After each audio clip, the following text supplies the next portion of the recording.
안녕하세요. 예, 우종혁 선생님입니다. 자, 오늘은 이제 지난 시간에 이어서 6.25 전쟁 문학, 전후 문학에 대해서 이제 공부를 하겠는데요. 오늘은 이제 구상의 초토의 시 8번째, 연작시 중에 8번째 적군 묘지 앞에서입니다. 그리고 현재 그 장소가 중요한데, 현재 이 사람이 지금 어디에 와 있냐? 이 적군입니다. 우리 국군이 아니라 적군, 그것도 묘지 앞에서 지금 바라보면서 시청자가 노래를 하고 있다는 거 기억을 꼭 하시기 바랍니다. 핵심 정리로 가시면요, 이제 주제는 이제 적군 묘지 앞에서 느낀 전쟁의 아픔이라든가 치유하려고 하는 의지를 지금 보이는 겁니다. 아셨죠? 그리고 시청하자는 적군의 묘지 앞에서 적군을 애도하는 그러한 태도를 취하고 있고요. 독백적인 그 말투로 통일에 대한 강렬한 염원을 제시합니다. 아셨죠? 성격은 추도적이고요. 적군 묘지니까 또 관념적입니다. 그리고 인도적이고 인도주의적, 휴머니즘이 담겨 있다는 거고요. 격정적, 감정이 격렬하다는 겁니다. 아셨죠?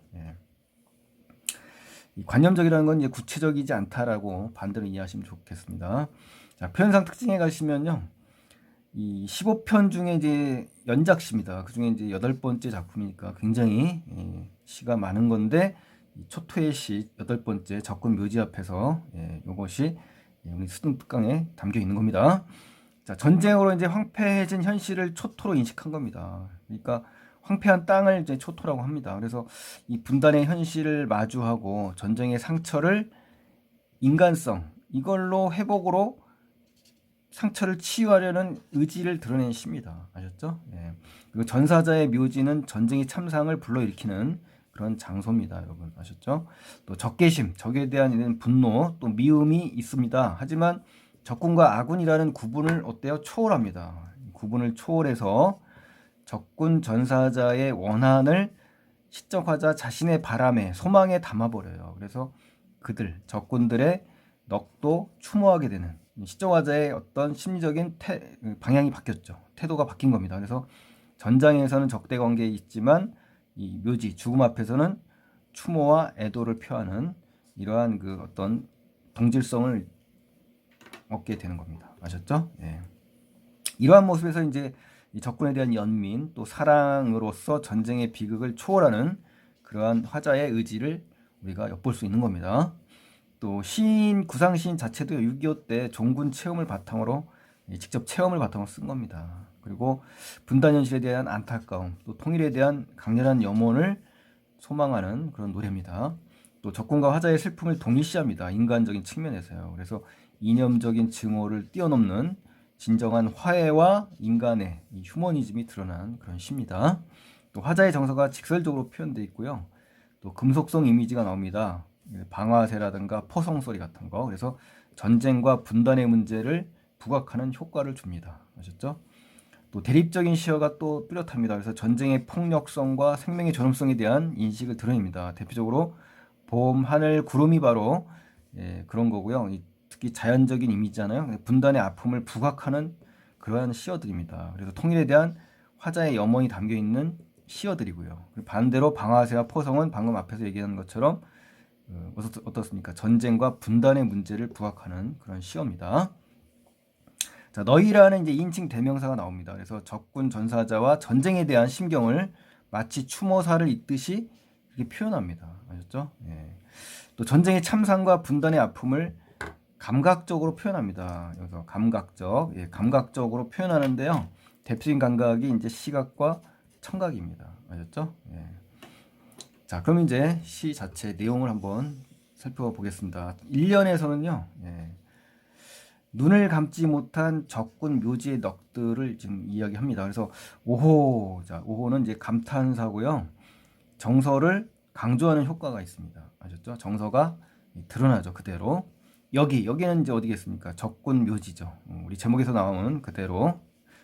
자, 공간적 배경이고요. 줄지어 누워 있는 넋, 적군의 넋이 이제 쭉 묘지 앞에 늘어져 있을 거 아닙니까? 늘어서 눈도 감지 못하였구나. 이거 결국 뭡니까? 눈을 못 감았다는 얘기는 원한을 풀지 못하고 죽었다는 거고요.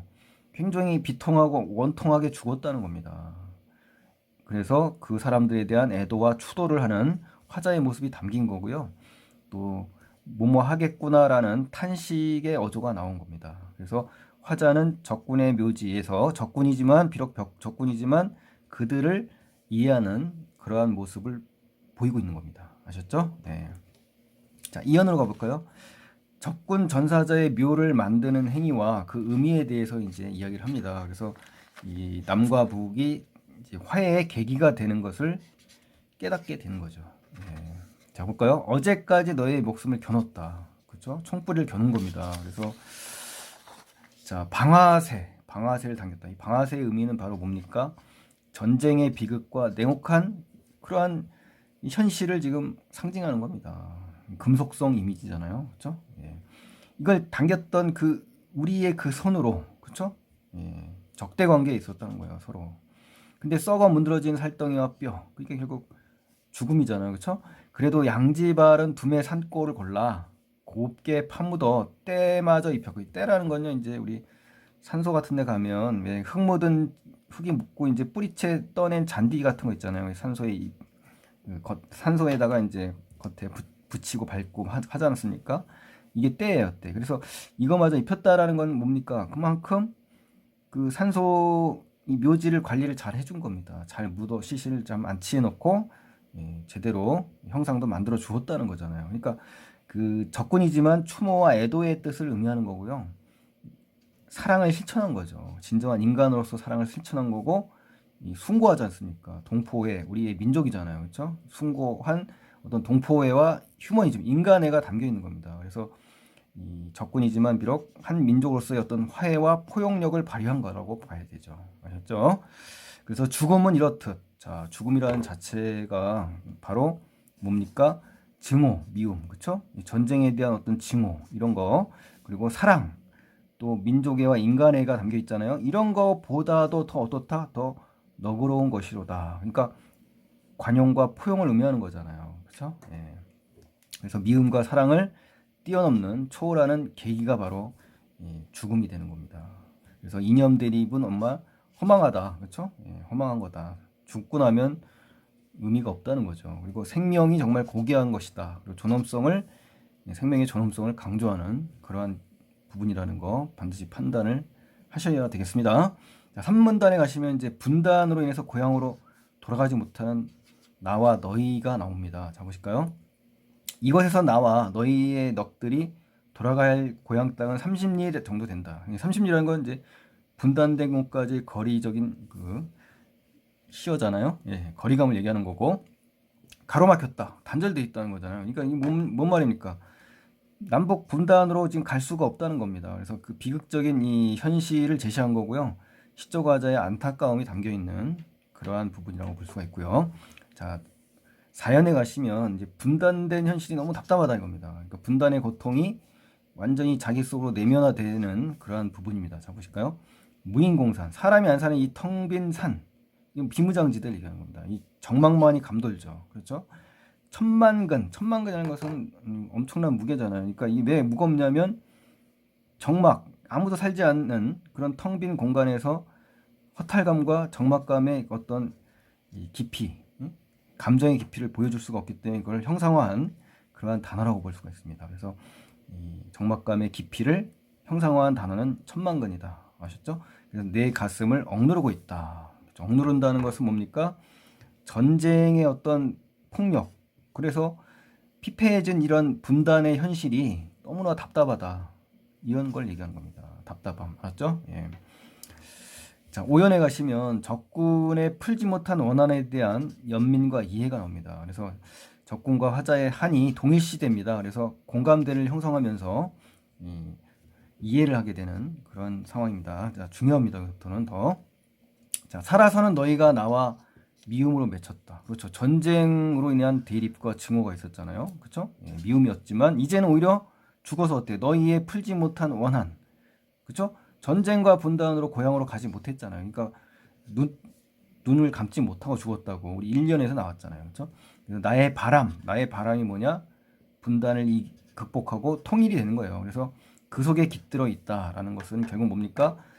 전쟁으로 인해서 미워했지만 결국 통일이 돼서 그러니까 진정한 화해로서 한을 풀기를 바라는 겁니다. 그래서 너희들에 대한 화자의 태도가 변한 겁니다. 시정화자의 태도가. 그래서 미움과 바람은 대조적인 감정입니다만 변해간 거예요. 예, 알겠죠? 자, 유견으로 가시면 이제 분단의 아픔과 대비되는 자연의 풍경이 나옵니다. 그래서 요 대비라는 말 꼭 아셔야 됩니다. 그래서 이 진정한 평화 통일에 대한 간절한 염원이 담겨 있습니다. 그리고 평화롭고 자유로움 요거를 원하고 있고요. 3년과 대비가 됩니다. 3년에서는 지금 분단의 비극적 현실이 지금 안타깝게 지돼 있잖아요. 고향으로 가지 못하는 우리, 그렇죠? 여기서는 평화롭고 자유로운 그러한 시기가 오기를 간절히 바라는 그런 부분입니다. 자, 보실까요? 손에 닿을 듯한 봄하늘, 아주 중요한 시구입니다. 그래서 이 손에 닿을 듯한 봄하늘, 자, 봄하늘, 자, 이게 뭡니까? 진정한 화해로 통합이 되는 걸 얘기하는 겁니다. 아셨죠? 우리 봄이라는 시어가 우리 현대시에 많이 나오잖아요. 우리 신동엽 씨의 봄이라든가 많은 시들에 빼앗긴 데에도 봄은 오는가 막 이런 식으로 이 봄의 이미지가 굉장히 긍정적이잖아요. 그렇죠? 이런 식으로 이 민족의 밝은 미래를 자연의 이미지로 표현했다. 이게 이제 중요한 겁니다. 아셨죠? 그래서 이런 부분들이 다른 시와 연계돼서 비교하는 문제가 나올 수 있을 수 있다라는 거 꼭 확인하시고요. 이 봄하늘이 과연 어떤 이미지인지 정확히 알고 계시는 게 상당히 중요합니다. 아셨죠? 자, 구름. 자, 구름은 뭐냐면 분단 현실 속의 화자와 어떻습니까? 대조되는 자연물입니다. 그러니까 이 구름은 어때요? 무심히도 북쪽으로 흘러가죠. 자유롭게 지금 가고 있잖아요. 그렇죠? 현재 그렇지만 화자는 어떻습니까? 남북 분단으로 인해서 갈 수 없는 그러한 현실을 얘기하고 있죠. 그러니까 대조라는 겁니다. 그래서 이 구름의 의미, 시적 화자의 관계를 반드시 파악을 하셔야 된다는 거. 그래서 이 유견과 오연이 7연과 함께 굉장히 중요한 그러한 연이라고 볼 수가 있습니다. 이 시에서. 네.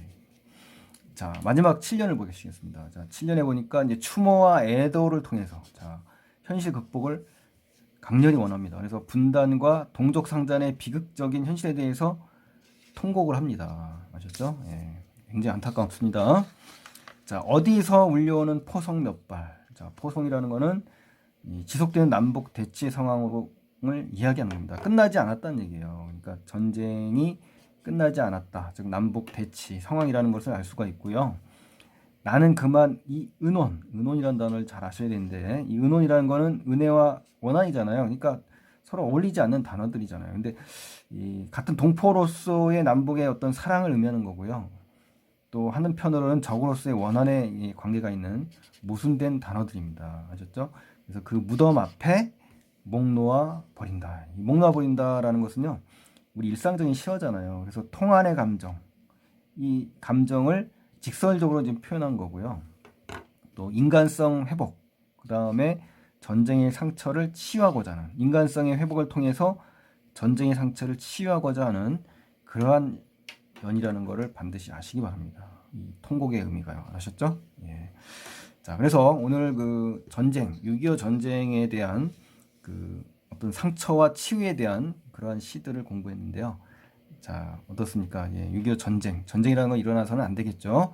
자, 그래서 오늘은 이 전쟁 문학을 공부를 했고요. 잘 정리하시고 예, 반복 학습을 꼭 해주셨으면 고맙겠습니다. 자, 오늘도 도움이 되셨다면 구독과 좋아요, 댓글도 예, 질문 있으시면 꼭 부탁드리겠습니다. 여러분 감사합니다.